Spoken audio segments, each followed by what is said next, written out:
Here's Section 1. The Widow in the Dust, written exactly to your requested style, cinematic, folklore tone, and beginning in the middle of the action. Section 1. The Widow in the Dust. The pistol cracked again, shattering the hot stillness. A bullet punched through the sign over the general store, splintering wood. Horses tied along the post flinched, their reins jerking against the hitch rail. Across the street, a dog skittered under a porch. "Come on out, you yellow-bellied cowards." Lyle Jarvis swayed in the middle of the street, red dust caked on his boots, sweat soaking his hat brim. His voice was raw from whiskey, his eyes glass-bright and wild. He waved the pistol overhead, firing into the air. Two women in bonnets huddled in the mercantile doorway, one clutching the other's arm. The blacksmith stood frozen by his anvil, hammer in hand. Nobody moved. Jarvis laughed, a jagged, ugly sound. "Ain't a man in this town with the sand to face me." He spun, looking for a target, any excuse to pull the trigger again. A new sound cut through, faint at first, the steady squeak of metal wheels over dirt. Heads turned. From between the shadows of the livery, a weathered wooden wheelchair rolled forward, its iron rims grinding against the ruts. The woman seated in it had a straight back, a brimmed hat low over her brow, and a plain calico dress. Someone whispered, "That's Boone's widow." Another muttered, "She ain't been out of that house in months." Jarvis squinted. "What in blazes?" Lyle Jarvis. Her voice carried across the street, firm and low, cutting through the wind's hiss. He blinked, pistol lowering a fraction. The wheelchair came on, steady, the dust curling up around her skirts. She didn't rush, didn't flinch, the eyes under the hat brim fixed on him like iron nails. "Your ma would spit herself out of the grave if she saw you now," she said.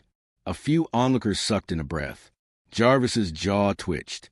"You don't know nothing about—" "I know she raised you better than to scare women and shoot at signs like a fool who's already lost."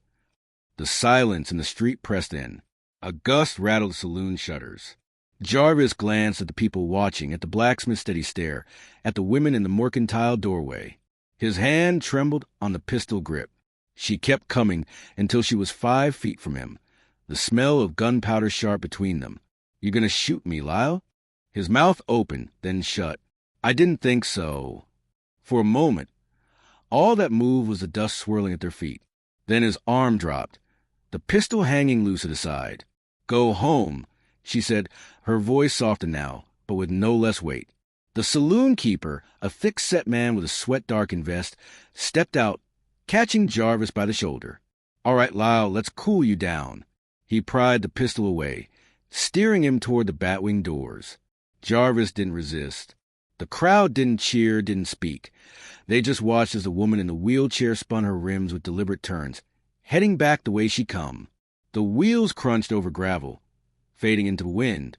From the shadows, an old voice spoke, the kind that sounds like it's been telling stories since before the war. And that, it said, was the first time in a long while Clara Boone rolled her way into the street. Some folks swore the dust itself parted for her that day. But it wouldn't be the last time she faced a man with a gun. If you like, I can now move to Section 2, the rancher's invitation, so the momentum stays unbroken and the folklore tone carries forward seamlessly. Here's Section 2, the rancher's invitation, exactly as you requested, starting mid-action, keeping the folklore tone, no unnecessary background, just what's happening in the moment. Section 2, the rancher's invitation. A heavy fist thudded against the door. Clara's hand paused on the curtain edge. Outside, heat shimmered off the street, the air still as a held breath. The knock came again, slower this time, but heavier. She wheeled to the door, unlatched it, and pulled it open. Jedediah Holt stood there, hat in his hands, his weathered face shadowed from the porch roof. The sun had bronzed his skin deep, and the dust on his boots told of a long ride. "Mrs. Boone," he said, voice low, "I need a word." The street behind him was empty save for a loose chicken scratching by the trough. Clara waited. He cleared his throat. "Saw what you did the other day with Jarvis. Took grit." Her eyes narrowed. "If you came to hand me a medal, keep it." A ghost of a smile touched his mouth. "I came to offer work." She didn't move. "Work?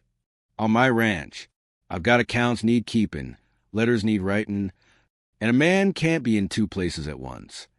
The wood of the doorway felt warm under a palm. You can find someone else. Already asked around, he said. They told me you're the only one in this town who can read numbers faster than I can blink. The wind shifted, carrying the smell of sage from the hills. Clara's gaze stayed fixed on him. And why would a rancher care enough to ask me? Because I don't give charity, Holt said. I pay for good work. You'll have your own room, your own key, and no one looking over your shoulder. For a moment, the only sound was the ticking of the warped clock inside her parlor. Her fingers tapped once on the wheel rim. No pity? Not a drop, Holt replied. She studied him a beat longer, then rolled back just enough to clear the doorway. If I come on my own terms. His nod was short. That's the only way worth coming. By the time she shut the door behind him, his boots were already fading down the steps, spurs chiming with each tread. The old voice slipped in over the image, steady as dust drifting across a plain. And so it was that the widow left her quiet house, not for company, nor for kindness, but for work worth doing. Holt didn't know it then, but trouble had already set its sights on his land, and the woman he'd just hired would soon be the only thing standing between him and ruin. If you want, I can move right into Section 3, the Maddox threat, keeping the momentum and tension climbing toward the showdown. Here's Section 3, the Maddox threat, written to your exact instructions. Mid-scene opening cinematic, folklore tone, no extra exposition beyond the immediate moment. Section 3, the Maddox threat. The gate latch clanged. Clara looked up from the ledger as three riders pushed through the dust, their horses lathered and restless. The lead man wore a black coat, despite the heat, a silver watch chain glinting at his vest. Jedediah stepped out from the barn, pitchfork still in hand. You're on private land, he called. The black-coated rider smiled without warmth. Water runs downhill. Holt doesn't much care who owns the dirt passes over. Jed's grip tightened on the pitchfork. You tell Maddox this creek stays where it is. The rider's gaze slid past him to Clara, sitting in the shade of the porch with the ledger on her lap. Didn't know you kept company. Her voice was steady. Didn't know Maddox's men made house calls without an invitation. That smile again, thin as wire. Consider this one. He tugged his reins, and the other two riders shifted in their saddles, eyes hard. Drives in 2 weeks. Would be a shame if the water didn't last that long.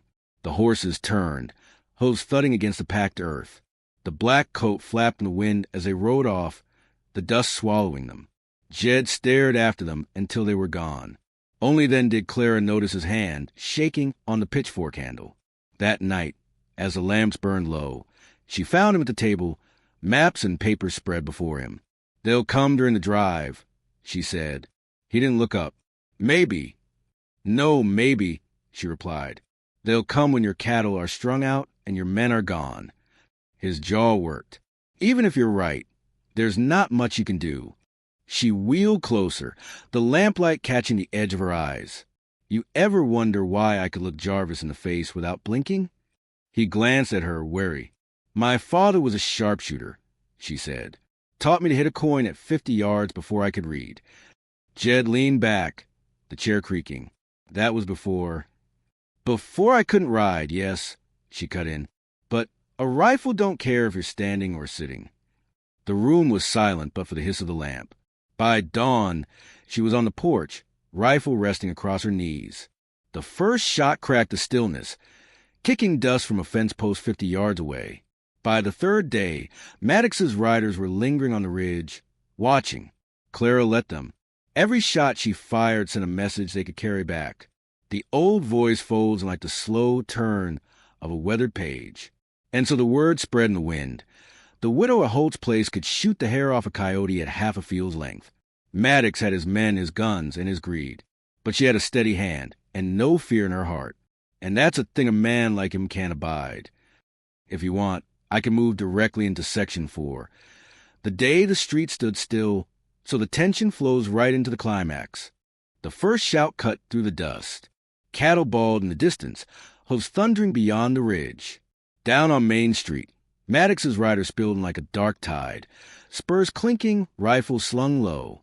Jedediah Holt stood outside the saloon, hat brim shadowing his eyes, hands empty. Maddox rode at the front, black coat snapping in the wind, silver watch chain glinting. "You'll hand over that water, Holt," he called, "or I'll take it along with your cattle." Holt didn't answer.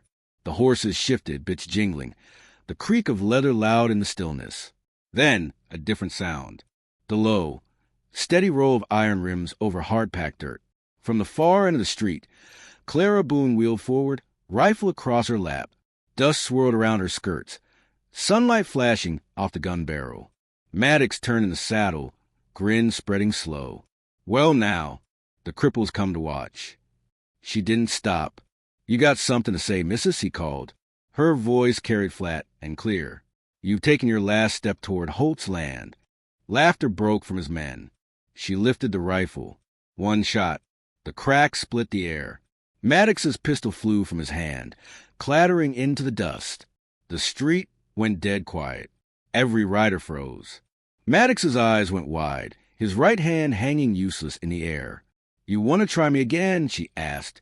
Nobody moved. Jed took a step forward, his shadow stretching long in the high sun. Townsfolk began to emerge, the blacksmith with a hammer in hand, the storekeeper's boy clutching a pitchfork. They filled the street behind Holt, forming a wall without speaking a word. Maddox's grin was gone now. He jerked his chin to his men. "We're done here." Hooves pounded as they wheeled away, the dust swallowing them just as it had on the first day they'd come. Clara lowered the rifle, her face unreadable, and wheeled herself back through the drifting haze. The old voice closed in, worn as saddle leather and certain as a church bell.